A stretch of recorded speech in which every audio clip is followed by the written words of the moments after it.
The story of some quasi-romantic, fleet of foot, Scarlet Pimpernel character in the form of Julian Assange darting in the cyber shadows. It's very appealing. I am very pleased to be amongst so many people I can respect. I don't think I have ever been... Assange is an ideal media figure. He's been portrayed as the Lone Ranger of the information age. Who to? Arnie. You are the only one which is sounding like a pure angel. Me? Yes. A pure angel? Yeah, that's just the hair. Praise and prizes have been poured over WikiLeaks.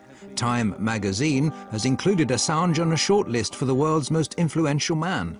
You should remember Solzhenitsyn's words that in the right moment, one word of truth outweighs the world. But all is not quiet on the WikiLeaks front.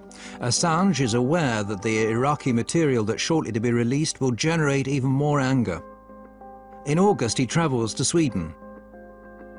He applies for a residence permit to obtain the protection of the world's most extensive freedom of the press law. Kväll, ja, efter dagar av spekulationer så kan Rapport nu avslöja att Piratpartiet tar över ansvaret för säkerhet och drift av sajten Wikileaks dataservrar. Does this mean that Wikileaks is becoming even more Swedish? I hope so. To start with, everything goes well. Julian Assange is welcomed with open arms. He's invited to major political and trade union venues. And there are calls that he should be awarded the Nobel Peace Prize. Julian Assange gör en blixtvisit i Stockholm och när svenska medier får höra om besöket börjar telefonerna gå varma. Ingen vill missa mannen bakom sidan som gjort fler avslöjanden under sin 3-åriga livstid än vad många nyhetsredaktioner tillsammans lyckats med under årtionden. A couple of days later, the picture changes dramatically.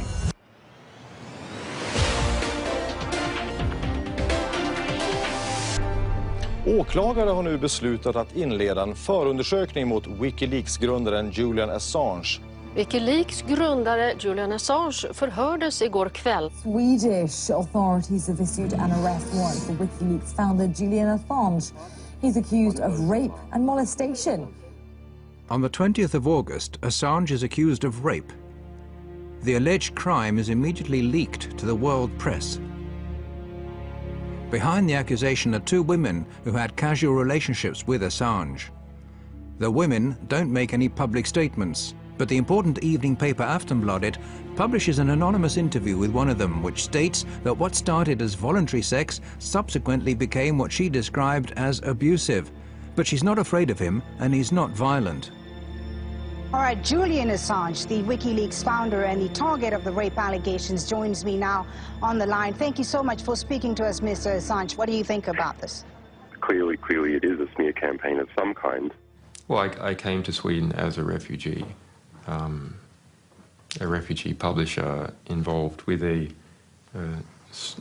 extraordinary publishing fight with the Pentagon where our people were being detained with an attempt to prosecute me for espionage. So I'm unhappy and disappointed with how the Swedish justice system has been abused. Assange says he never forced anyone to have sex and that the judicial system has been misused. He implies that he's a victim of personal revenge and US pressure. That troubled a lot of us that had worked with the organization, the way this case was mixed with WikiLeaks. The way, of course, there must have been a party at the American embassy in Sweden when they read these news. It's like, yes, we don't have to do anything except just to pass this on. But whatever the truth is, a shadow has now been cast not only on his but also WikiLeaks' name.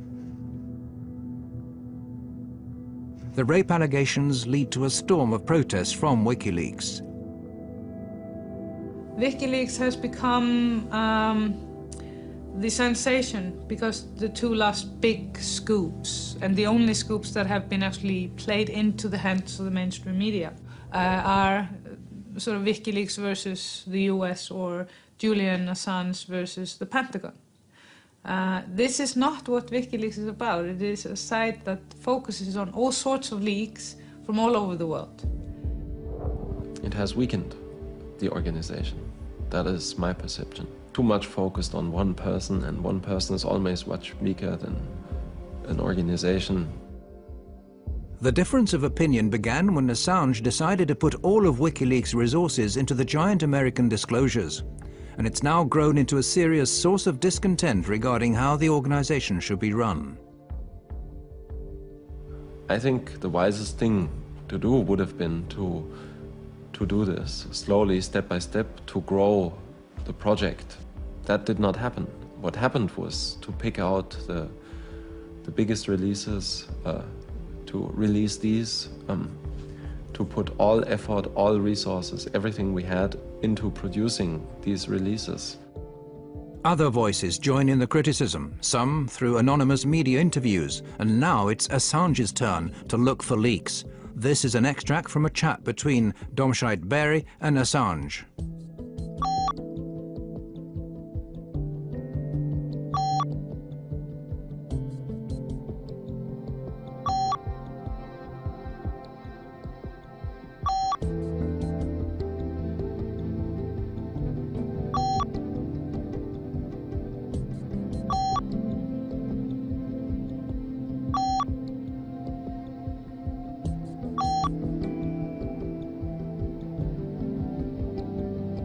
If you preach transparency to everyone else, you have to be transparent yourself. You have to fulfill the same standards that you expect from others.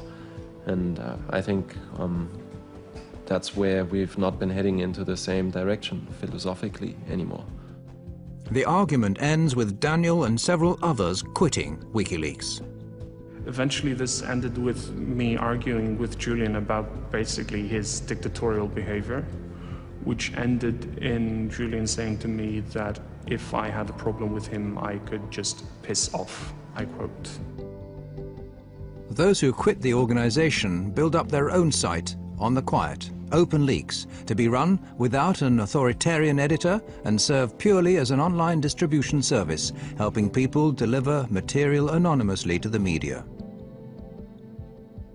OpenLeaks is a technology project that is aiming to be a service provider for third parties that want to be able to accept material from anonymous sources. Well, I'm inclined not to talk too much about the few people that have decided that their interests are not with the WikiLeaks anymore. But what I hear is that some of the people are contemplating to open up their own website with the same ideal as WikiLeaks, and I think that's an excellent idea, and I wish them well. I think it's the more the better. WikiLeaks continues to pursue its set strategy, which leads to massive media reaction when the next part of the material is published. I can't think of any case where a satellite news channel, the BBC Radio World Service, terrestrial channels and broadcasters and the internet are all going to go at the same time on a story. This disclosure is about the truth. They're the secret files from the Iraq war. Internetplattform Wikileaks. Det är webbplatsen Wikileaks som publicerat omkring 400 000 sidor hemligstämplade amerikanska dokument. So let me just say, with regards to the allegations of not intervening when coming across detainee abuse, not true. The Iraq leak hits the headlines around the world. Thanks to Assange's strategy, the leak has a huge impact and greatly boosts WikiLeaks' resources. Now 40 volunteers are brought in to work more or less full-time for the organization, with another 800 people available for specific tasks. WikiLeaks are well into planning the release of future disclosures. But first, there's still the final part of the US material to be released. For this latest release, we have chosen a different methodology. We have tried to pull it out over time, rather than having it all go out in one hit. This time, however, the new material contains disclosures, the consequences of which are far harder to assess than previous releases. Nu är de ute, de första av tusentals handlingar med hemlig amerikansk diplomatpost. The United States strongly condemns the illegal disclosure of classified information. In a storm of criticism, WikiLeaks are accused of threatening world peace. Are they and their media partners sufficiently competent to gauge the consequences of releasing hundreds of thousands of diplomatic dispatches, covering everything from nuclear reactors in Iran to Saudi Arabian domestic policy?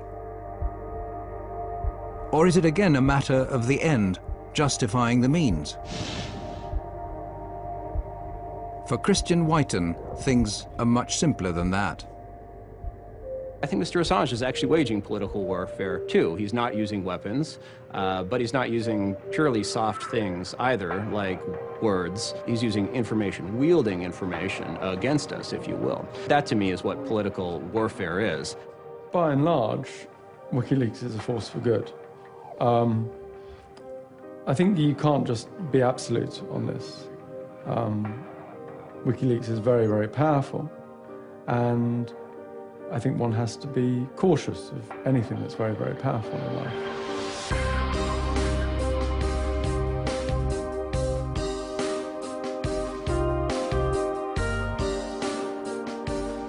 WikiLeaks' website may disappear again tomorrow, or it may suddenly reappear in 1,000 other locations. History is still in the process of being written, and the rape allegations are a long way from being settled. One thing's clear: whatever happens, WikiLeaks have sown a seed, a thought that's impossible to erase.